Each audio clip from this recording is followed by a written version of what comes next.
大家午安，欢迎大家回到 ICANN APAC-TWNIC 网络治理交流论坛。接下来这个场次的主题是强化 DNS 安全与韧性。Ladies and gentlemen, welcome back to the ICANN APAC-TWNIC Engagement Forum.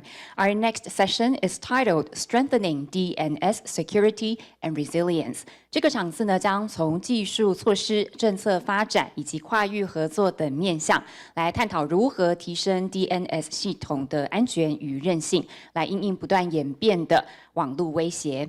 In this session, we will explore how DNS security and resilience can be strengthened through technical measures, policy developments, and collaborative efforts across the ecosystem.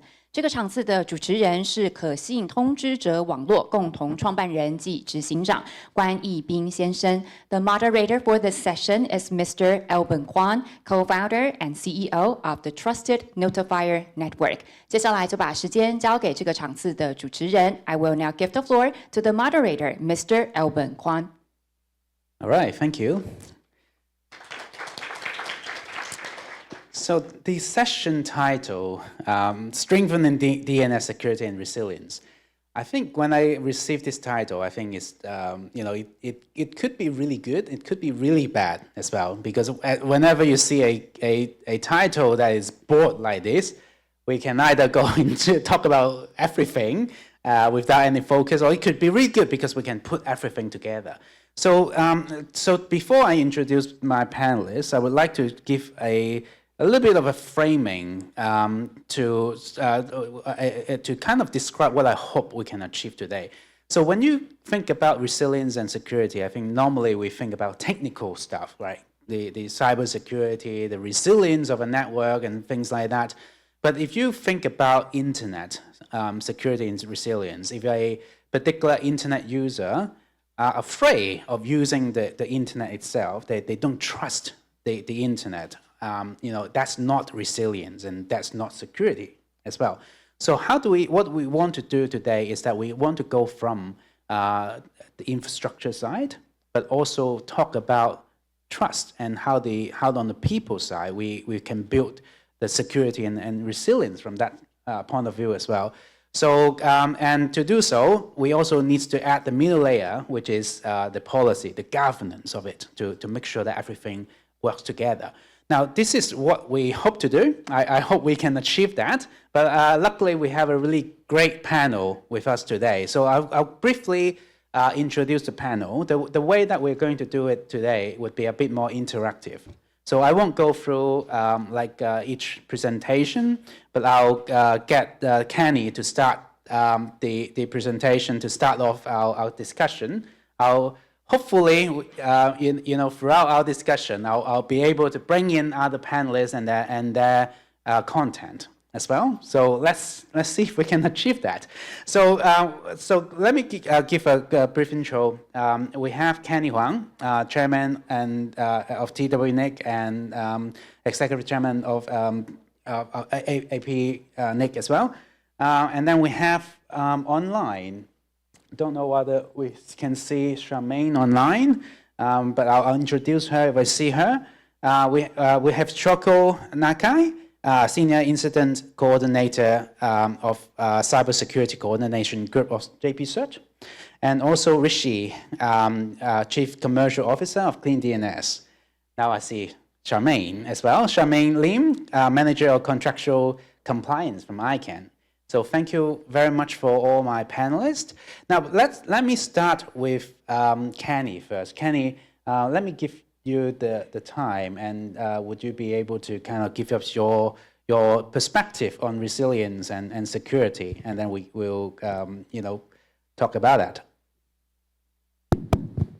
Okay, right. Thank you, Alban. And thank you for a brief introduction regarding how we're going to discuss about DNS security and the resilience. And can you switch to my slide? Yeah, okay, right, thank you. Okay, that's the main topic for my today presentation, and nothing to do with, actually nothing to do with security, nothing to do with DNS either. Okay, the presentation I try to address here is we need to change all the mindset regarding to the security. And what is the mindset for existing security? And basically, security reactive defense basically is fail. Because all the existing traditional security defense is all reactive. That means you always foresee something going to happen, you do something before that happening, and that's a traditional way for doing reactive defense, but definitely will be fail.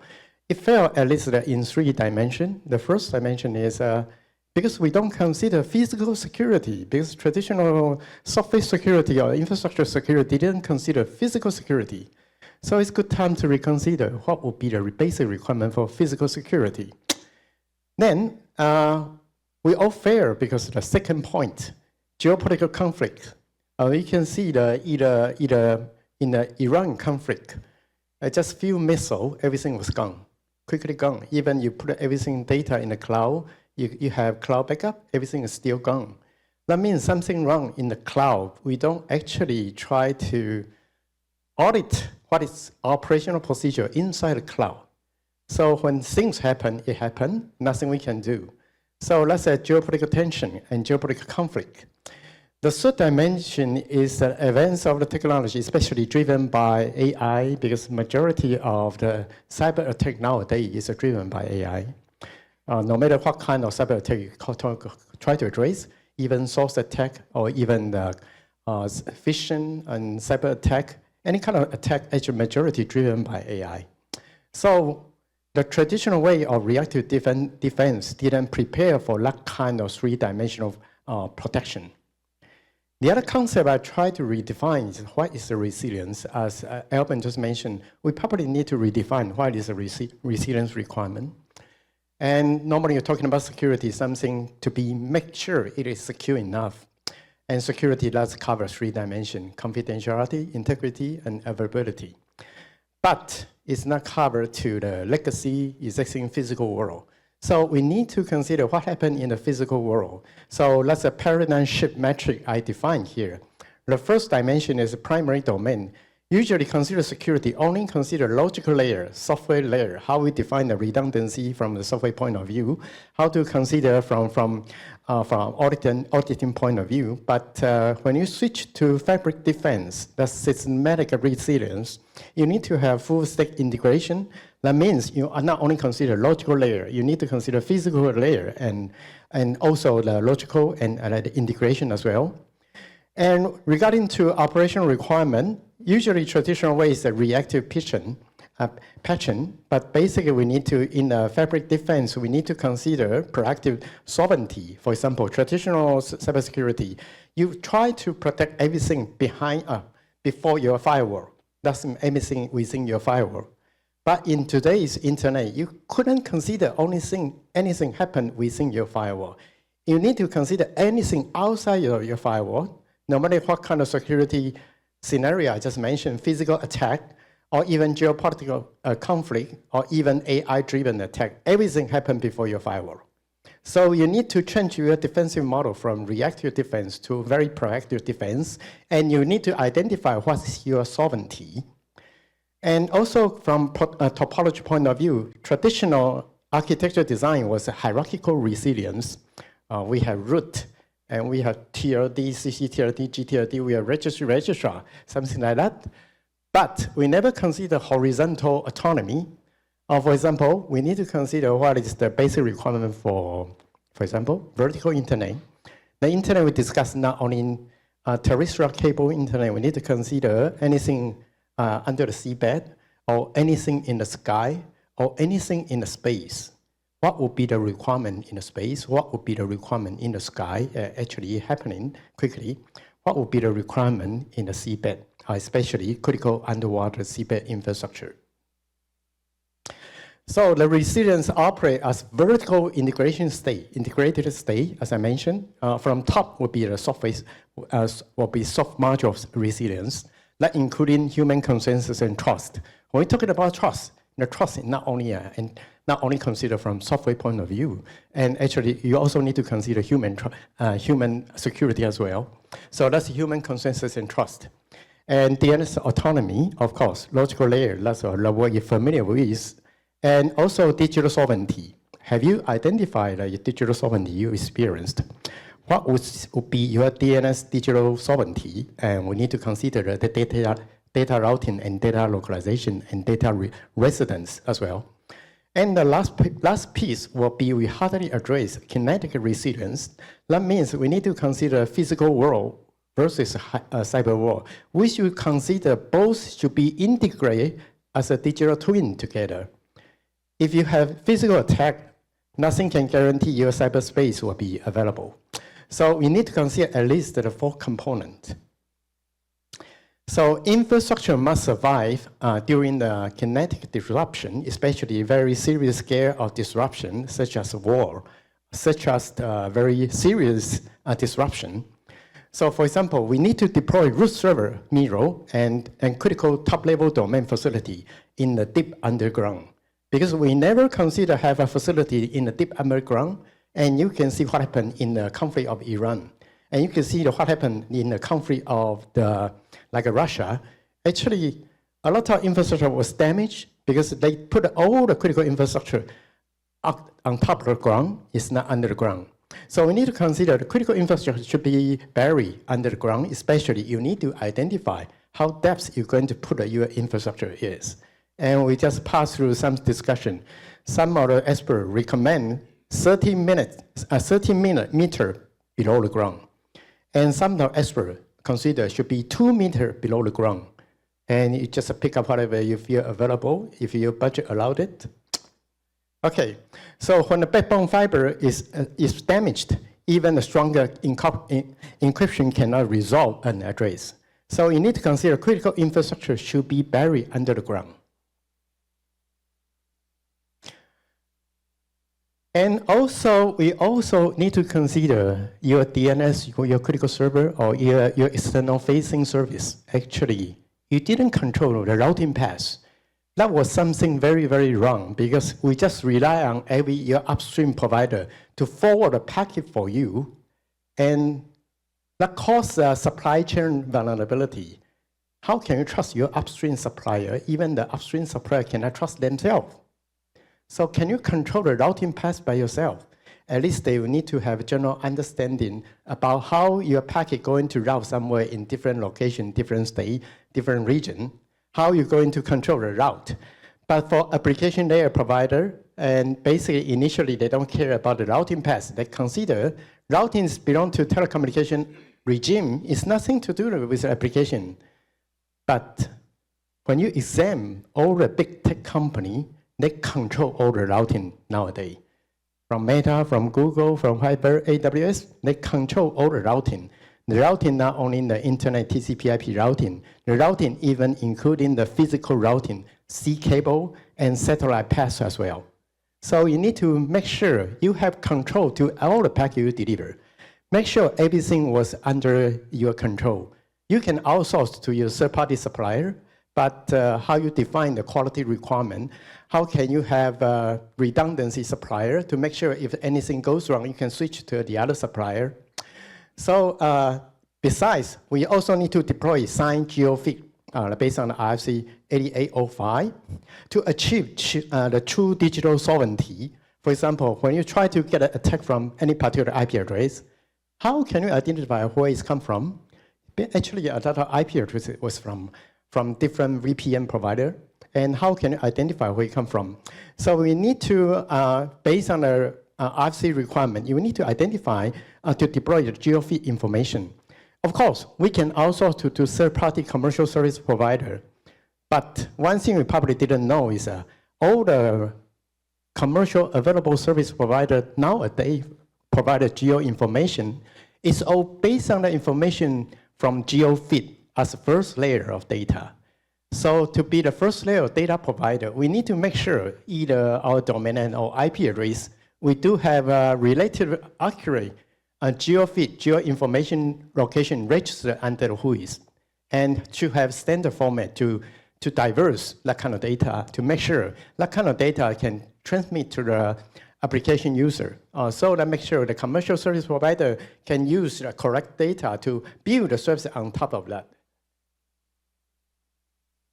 So that's Horizontal synchronized sustained isolated regional network, that means if any layer was broken during the vertical internet, so the internet is no longer a horizontal internet, we need to consider a vertical internet. So if anything disrupted, we need to consider what would be our mitigation plan. If anything related to the physical attack or anything related to the geopolitics, anything related to intelligent, for example, AI intelligent attack, do we have any mitigation measure?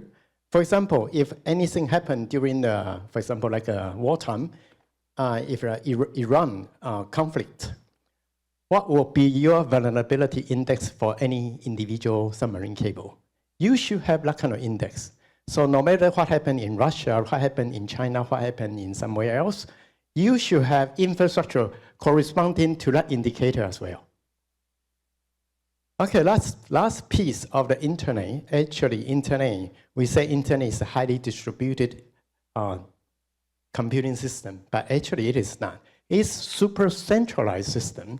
Everything go back to the root. So if anything fail in the root, sorry, the plane went dark entirely. So how we manage the root? So the root zone, we need to, so far we have mechanism to manage the root zone, and we have different institutions, for example, like ICANN and IR, and also we have trusted community representatives to do the root zone management, but also need to consider is anything we can have established DNS neutral zone to guarantee any technical operation remain completely uninterrupted during the wartime or extremely geopolitical tension. So for example, any place happen in the world, we still have redundant plan to replace the root. So let's say from TCR point of view, we need to consider how we manage the critical internet key management and provide a decent service, make sure the entire plan can be sustainable, can be have a more resilient for the global internet. So I conclude my slide here, sorry. Yeah. All right, so Kenny, I promised I'll give you some tough questions, so here we go. Yeah, well, honestly, I almost feel like I run out of time already because there's so much that I want to ask you. No, you know, but this is fascinating in a sense that because I think your presentation already kind of said what I mentioned at the start of the discussion. You know, we have to consider the physical layer, the physical infrastructure, but also ultimately go back into the concept of trust and how do we actually, and a lot of the governance policy that we tie everything together. Now, I'm quite interested in one of the concepts that you mentioned about the autonomous DNS zone as one of the defense. Maybe I'll let you, explain a little bit more because I think this kind of go in a little bit into the governance perspective already. So maybe Kenny, maybe you can explain a little bit more, and then I'll ask a bit further question.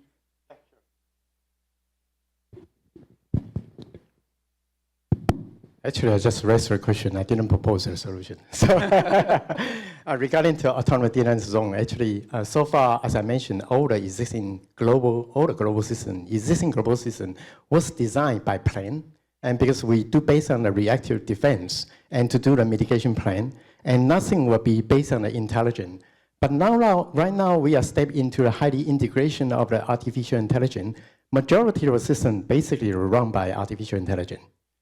So we can see a lot of cyber attack actually was misconfiguration.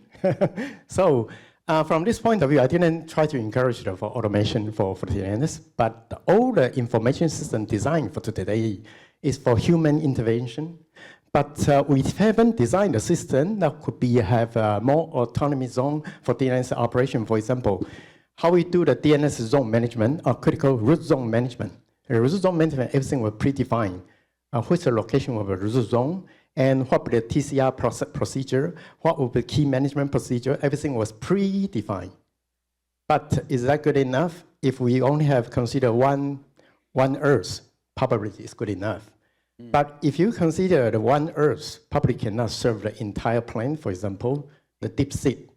For example, like a space or deep space requirement, one Earth probably is not good enough.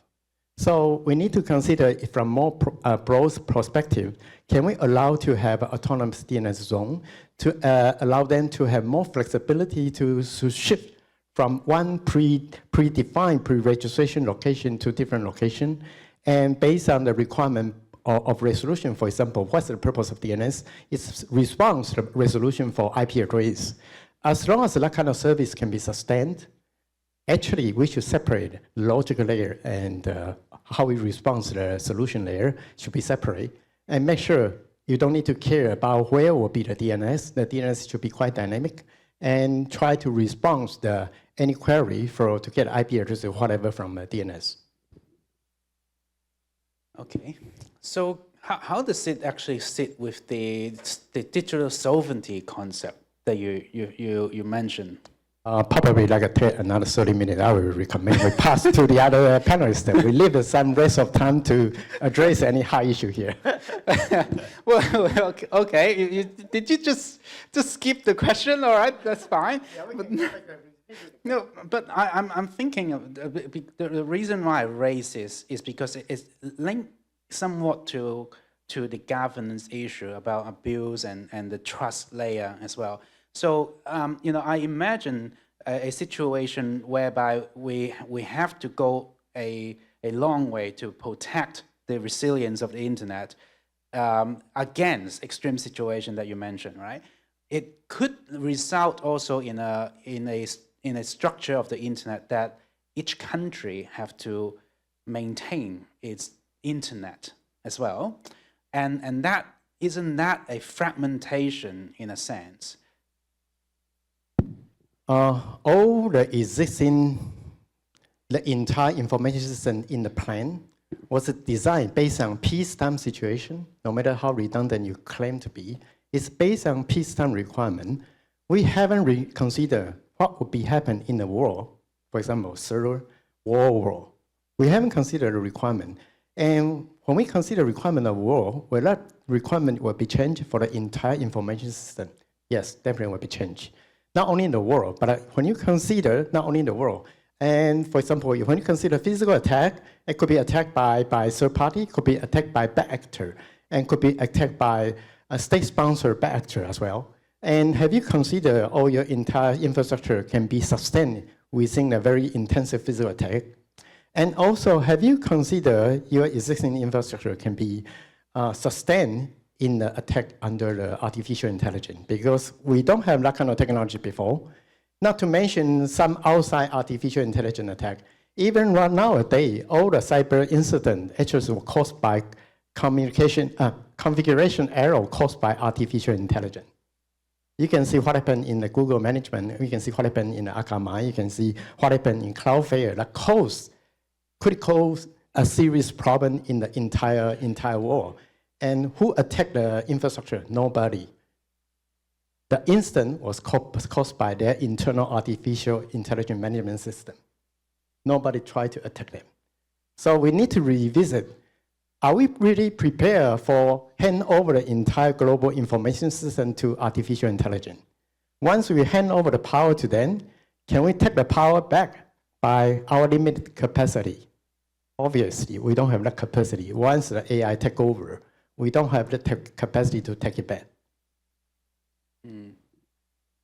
All right, that's kind of raised a lot more questions that I want to ask, but I'll pass it on first. But let me just a quick word to the other panelists. If you have anything you want to ask, feel free to just to chime in as well.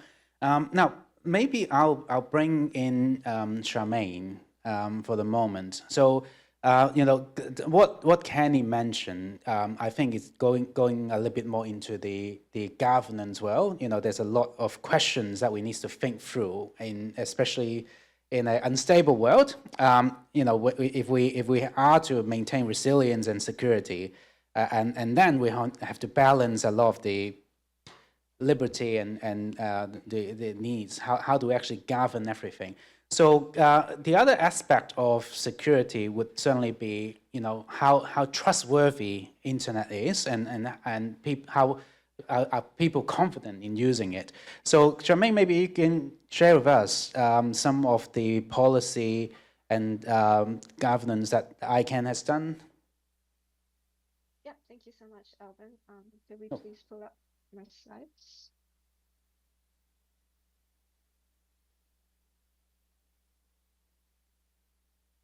Are the slides up? Yep, I think Sorry, we can you hear see my you, but slides? no, we can hear you, but we can't see your slides. While we're pulling up the slides, I guess I'll just introduce myself. My name is Charmaine Lim. I'm from ICANN Contractual Compliance. Thank you so much for having me on the panel as well. So today I will mostly be sharing about how ICANN helps mitigate DNS abuse, particularly from our compliance perspective. So I'll first talk about ICANN organization's multifaceted response to DNS abuse. And then I'll share about compliance's enforcement on the DNS abuse mitigation requirements 2 years post the amendments. And then I'll just quickly give a quick update on the DNS abuse mitigation PDP-1 on the associated domain checks. So, yeah. So ICANN organization's response to DNS abuse is multifaceted, reflecting the need to address abuse within the constraints of ICANN's bylaws and policies as defined by the ICANN community and by obeying local law and regulatory requirements. So to support this, ICANN org has created a dedicated cross-functional team focused on DNS abuse, and ICANN org's DNS security threat mitigation programs strives to make the internet a safer place for end users by reducing the prevalence of DNS security threats across the internet. And ICANN org works on a variety of issues related to DNS abuse. So the org-wide program is actually built on these 3 pillars, as you can see on the slide. The first is to be recognized as a trusted source of information by providing research, data, and expertise to help the community have fact-based discussions about the topic. And then second pillar is to provide tools to the community by helping to support mitigation of DNS security threats. And the third pillar is to enforce contractual provisions in the registry agreement, the registrar accreditation agreement, and ICANN consensus policies through audits and processing of complaints. So where I come from will be this third pillar, enforcing the contractual obligations. So as you would know, effective on 5th April 2024, global amendments to the Registrar Accreditation Agreement, the RAA, and the Base Registry Agreements, RA, introduced new DNS abuse mitigation requirements. So on that date, ICANN Contractual Compliance started enforcing the new requirements and reporting on it. From 5th April 2024 through 5th April 2026, these 2 years, compliance has launched nearly 530 investigations with contracted parties under the new DNS abuse mitigation requirements, resolving over 480 cases with these contracted parties, with among which 66% resulted in the contracted party taking action to stop the DNS abuse and 8% to disrupt. Compliance also issued 4 formal notices of breach for failure to comply with DNS abuse mitigation requirements. And the 5th one was just issued related to thousands of domains that were engaged in cryptocurrency scams. Compliance also completed 1 registry audit, which validated registry operators' compliance with the RA requirements, including DNS abuse. And we also launched an audit that was focused on registrars with the highest concentration of reported DNS abuse over a 13-month period. We also have a monthly DNS abuse mitigation enforcement dashboard in visual and open data formats. And we have published guidelines on how to submit actionable DNS abuse complaints, release reports, blogs, and webinars, all these to help support the transparency and community awareness.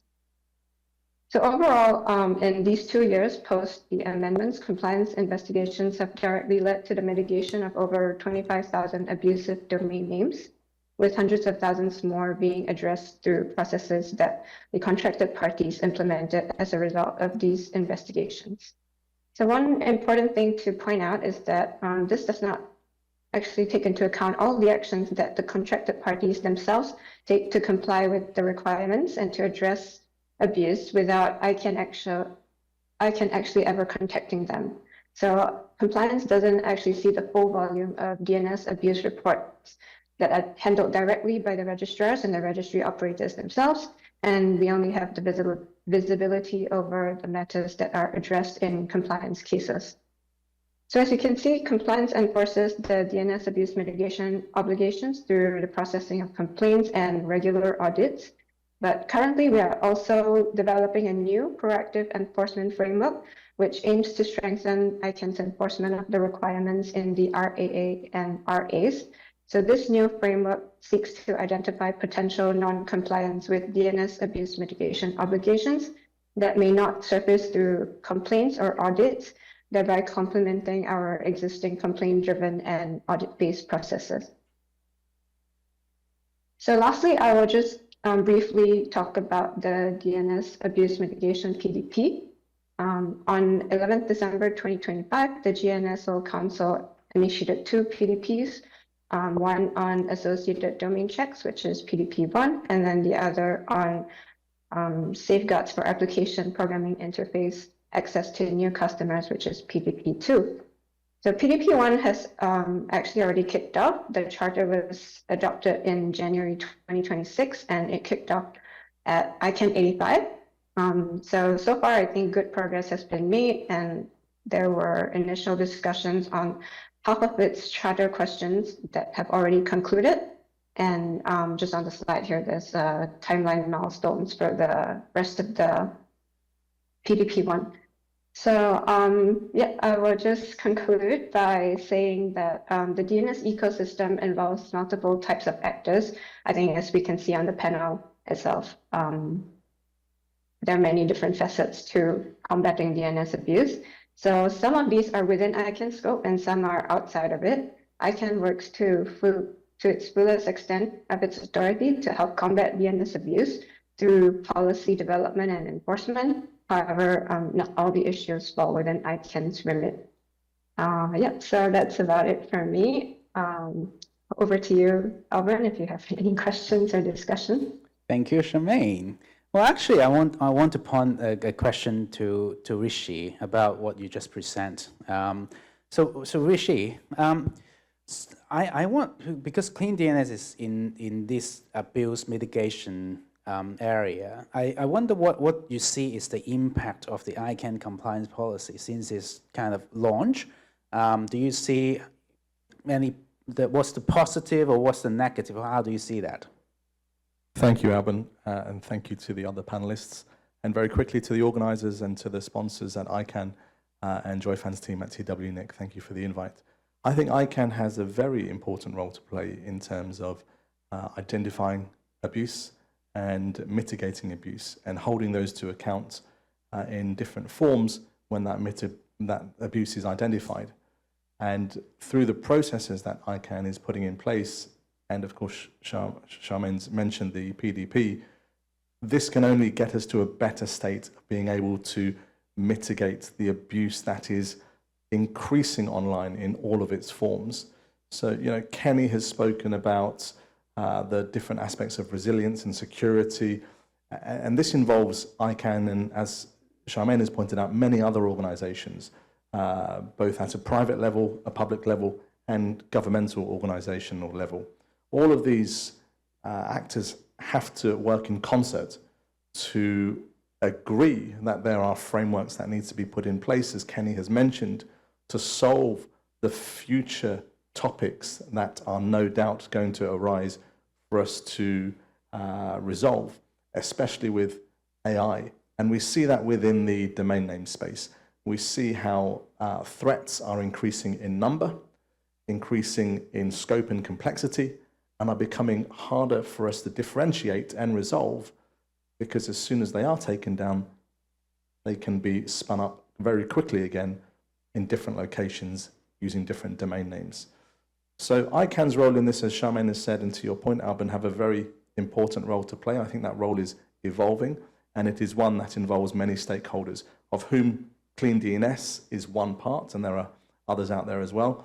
What we tend to focus on is the evidentiary nature of abuse standards and making sure that we're acting in the right, verified way using evidenced information to justify action against threat actors. Just interrupt 1 second. The operator, would you be able to pull up Rishi's slide about clean DNS? I hope he can give us a deeper intro on that as well.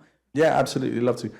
For those who are not aware, clean DNS is an abuse, there we go. We are the world's most trusted DNS abuse mitigation platform, it says on the screen. So what we do is we work very hard with our reporter network who are all around the world to take down bad things on the internet. That can be forms of malware, phishing, man in the middle, all types of different attacks that start with a domain name as an entry point. And what we're able to do is through that one entry point, identify clusters of activity, infrastructure, who those threat actors are, and take down more bad domain names and pass that information on to relevant registries and registrars, cybersecurity organizations, MSSPs, who work with us to essentially clean up the internet. And, you know, Charmaine pointed out to some statistics on the screen. If the organizer can just scroll down a little bit more, you'll see some numbers there. Keep going, keep going, keep going. Scroll down, down, down, down, down, down. Keep going, keep going, keep going. There we go. So as an example, for one registrar who managed 2 million domain names, we received over 328,000 reports. So as I said, what's important to clean DNS is that the information we get is validated. We verify and we evidence those reports. And our reporters, they are based all over the world. They are individuals, organizations, large and small, including CCTLD operators such as Nominet, for example, who utilize our platform and our data to validate, verify, and evidence reports so that they can take mitigating action. Through our platform, which is highly automated, we can then determine what is real DNS abuse and which ones relate back to unique domain names which may be acting in concert and pursuing very targeted phishing campaigns, as an example. What we then do after it's gone through our process, we then speak to the registrar and we say, okay, out of everything that you've sent to us, actually only 22,000 of them are actionable because there might be information pieces that are missing. So there are some authorities out there who simply act on information without it being evidenced. And I'm sure there's a place for that. But at Clean DNS, we fully believe that having evidenced information that we can tier and score and then pass to a registry or registrar to action and take against it in terms of that abuse is very, very important. And removing that noise allows the ecosystem to make better progress. Alban, I'll pause there just to see if I've answered your question and a bit more. Oh, yeah, but I actually want to, thank you very much, that's very helpful, but I want to point this question back to Charmaine, actually. Well, my company is also a partner with Clean DNS, and when we talk to when we talk to a lot of the registrar community, to be quite honest, some are actually more willing to join a cooperation to work better with DNS views because of ICANN contractual compliance work. So I actually want to go back into Charmaine because I think your work, not only if you just punish whoever that is not doing what they're supposed to be, but you're also encouraging good behavior at the same time as well. But Charmaine, are you able to share a little bit more on what you actually do? Like how do you actually, check the compliance, right? How do you, what's the procedures? How do you do more? I'll just give it back to you. Yeah, sure. Thanks, Alvin, for the question, and also thanks, Rishi, for your speech. Yeah, I think there's a lot of similarities in the way that compliance does it as well. Definitely, whatever complaints that we receive from end users, reporters, we validate them. We want to make sure that, as Rishi has mentioned, there's actionable evidence, as that's the requirement in the contract. So we don't just send everything to the contracted parties, the registrars. First of all, we validate the complaints that we receive. We make sure that we have actionable evidence. Then we go to the contracted party. So for example, if it's a registrar, and then we work with the registrar. We have our informal processes. So we tell them like, hey, this is the report that we have. Could you please explain to us what was the investigations that you took, the steps, and if you found that there was DNS abuse, please also explain to us what was the mitigation action that you took. For example, if you suspended the domain. So we don't straight away like punish them. Of course, we try our best to work with them, even if through our processes we identify that there may be an issue in the registrar's abuse handling procedures. We will actually work with them to remediate, come up with a remediation plan, and then we will monitor their remediation plan and to ensure that ultimately they come into compliance with the obligations. So I think that's how we try to work with the registrars to help them get to a place where they are compliant and they help to actually mitigate DNS abuse in a positive way. So let me a quick follow-up. It's quite often that when we deal with abuses, the common question is, this is not actually a DNS build, it is just like a content. Do you also, if a registrar just come back to you and say that, hey, I've done what I can, this is actually none of your business, how do you normally reply them? Yeah, so I think for these kind of other types of abuse, then it comes under the other section, which is 3.18.1 and other types of abuse, where actually the requirement is just to investigate and to ensure that an appropriate response has been given to the reporter. So in most cases for content issues, obviously then the hosting provider might be a more appropriate party to handle the issue, or maybe contacting the domain owner directly. So I think most of what we've seen from the registrars, that's what they would recommend to the reporters. And on our end, if we see that the registrar has responded appropriately to the complainant, then we will inform the complainant the same, that if it's just purely a content issue, then the appropriate party is, they should probably reach out to a hosting provider instead, or contact the domain owner directly themselves. All right, thank you. Alban, if I may. Yeah, sure. In terms of the content point that you make, which is a great one, what we sometimes find, which is becoming more prevalent, is if you pivot from a domain name and you look at the points behind the content, for example, and you look at who's registered that domain, where it's registered, you often find that although someone may be arguing there's a content issue here, if you actually follow the background paths, you'll see that it's sometimes linked to some very serious threat actors, where there may be just a content question on one domain name, but actually there's a spider's web of other domain names, either sitting dormant or registered for other purposes. That may be phishing, that may be serious organized crime. So it's very important that when one goes through this process, if you actually pivot behind the initial threat, which is visible and has been tagged, you can often find much more webs of abuse that need to be mitigated through investigative sources. Yeah, interesting.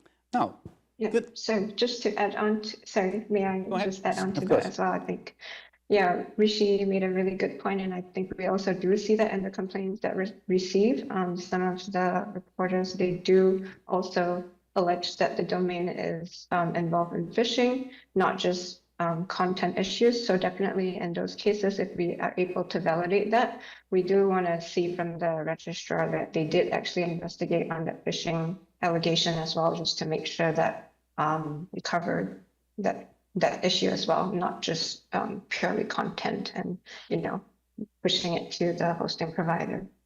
Thank you.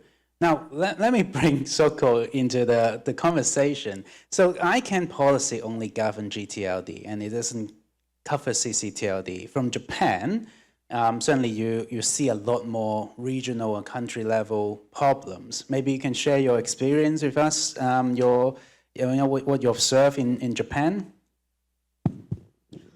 Thank you. Yeah, we are working as a national sister in Japan, and then we received a lot of incident report from not only for domestic but also global. And that's right. And I'm not talking about like the JP CCTLD only. I'm talking about like a whole like a CCTLD. It doesn't matter the other like countries CCTLD. We receive every different kind of the CCTLD abuse report too, because it's related to like the Japanese people. They are trying to steal some information from the Japanese people. That kind of report to what's say coming to our database. So we analyze that kind of every single like a database based on the CCTLD or GTLD and IP addresses and internet services. That every kind like categories we categorize the different of the perspective. So regarding a CCTLD, that's true. I love the ICANN activity truly, but I can't, sometimes it's not, they don't have the authority to say something toward the CCTLD. Yeah, I understand that. So we, National CSIR, we have like a unique collaboration between the National CSIR together. So we can talk with them and to talk to the different National CSIR about the topic, and also it's kind of resiliency that Kenny told about that more deep side he explained to the before. But for me as a national incident reporter, incident coordination, for me as a resiliency, it's kind of like to detect the infrastructure failure, and also to to respond, to coordinate the incident timely, and also adapt to the threat patterns. It's keep changing a lot. So the resiliency, it's really ability to adapt to the threat patterns. So for me, it's so everything that both other guys and Sharmi explained already. So there's nothing to tell you about that. But about CCTLD, actually it's that before, that everybody used to say that GTLD is more observable about the abuse activity, not for CCTLD. But nowadays we saw so many CCTLDs abuse report received. So I would like to share some statistics. Sorry, can you pull up her deck?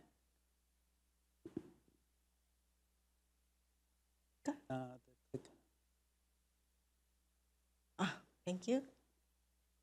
Okay, so this is from our observation.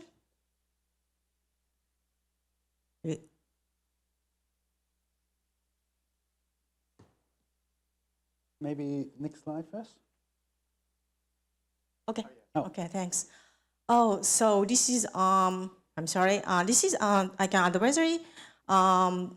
Just I can publish the this advisory to the public, and it asks the registrar to detect action about the DNS abuse. I think everybody right here, but this is really important for us to understand that it may affect how domain is used for the abuse. So this is really significant guidance. So, but this graph I made based on our report. So as you can see, they are from 2024. We observed the gradual decline in GTLD usage after ICANN advisory. But however, that kind of decreasing it not last long. We observed a significant increase, and we guessed this is driven by abuse of the WPS services and content delivery networks, and also the large scale domain registration. We observed that so many domain registration during that and after 2025. Now after that, so GTLD and CCTLD both are used in a phishing campaign. And so that means the attacker can just, they have the ability to adapt to the changes And they have also option to the different, depend on the situation. So they can choose the whatever they want, what kind of TLD they wanted to use for. So this is really interesting, the result, because some months it's more than the GTLD, the CCTLD is going up, and so this is really significant, interesting result. So, sorry, do you have any idea why the trend changed in 2025 November, CCTLD dropped, and there's a large pickup for GTLD right at the end. Do you see any reasoning behind those movements? Well, based on our analysis, it's driven by like a phishing campaign behavior. So the attacker, what kind of a phishing kit they use to run their activity. So if the phishing kit implements some like a specific TLD to generate a new, some phishing kit complement the tool to generate to register the new domain to their TLD register. So it depends on the phishing kit.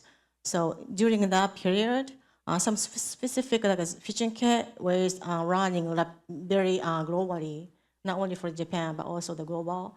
So during that time, and the specific CCTLD was implemented that kind of phishing kit, we guess. So that's the reason for why it's spiked a lot. And yeah. Very interesting. I think you have one more slide. Right? Yeah, thank Sorry. you. So throughout my presentation, I would like to raise 2 points, and one is that's true. The ICANN activity is very had some like effort, but that was unfortunately that was a short term. So I would like to say the continuous effort is very required, and we need for your support. And also the second point is the GTLD and CCTLD should be treated equally. While we needed to understand the difference between a GTLD and CCTLD, but we needed to treat them as equal. I mean, not only for a GTLD, but also CCTLD species should be treated. Yeah, that's my point. Thank you. Thank you. So we have 8 minutes left. I would like to say, well, if you have any question, please do jump in and line up, and I'll address your question. But in the meantime, I'll continue to ask the panelists questions. But if you do come in, I'll prioritize your question. All right. So, very interesting statistic. So I have a couple of questions in my mind, but let me start with one thing. Because you are also, Japan cert as well. Do you see the current model working between let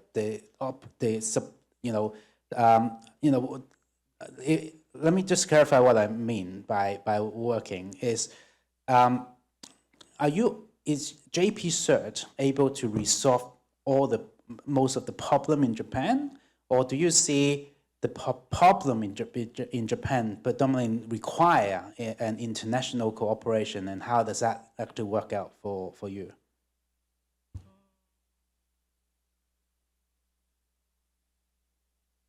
Well, as a national officer and as an incident coordinator, I mean, because I'm focusing on the DNS abuse, and because of our priority is to mitigate the harm as soon as possible, and to coordinate the incident timely.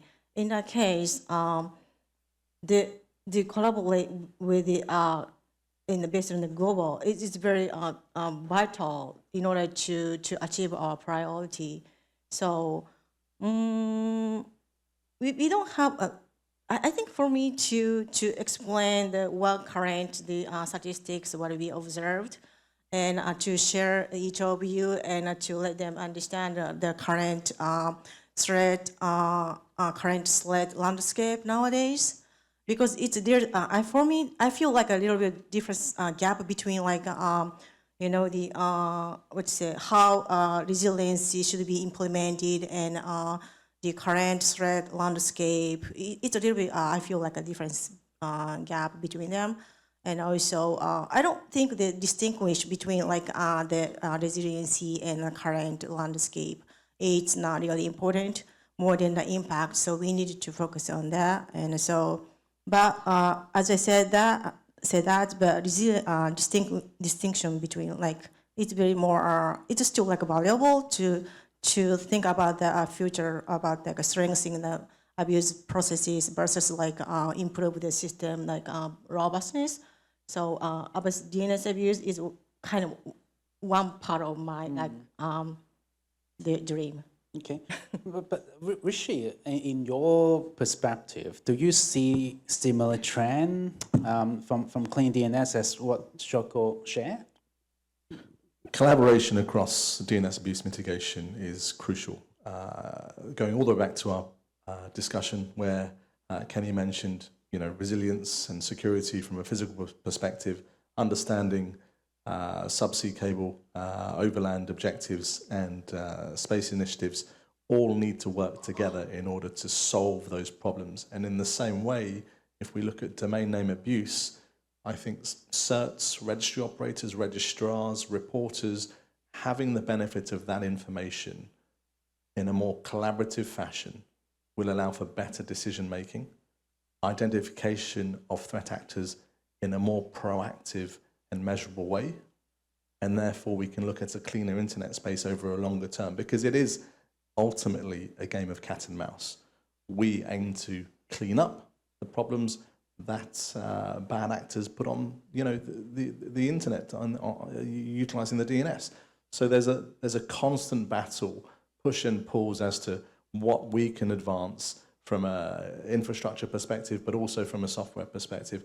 I think there's a couple of people lining up for questions. Yeah, I'm going to hand back to you. Well, let's move on to the question, please.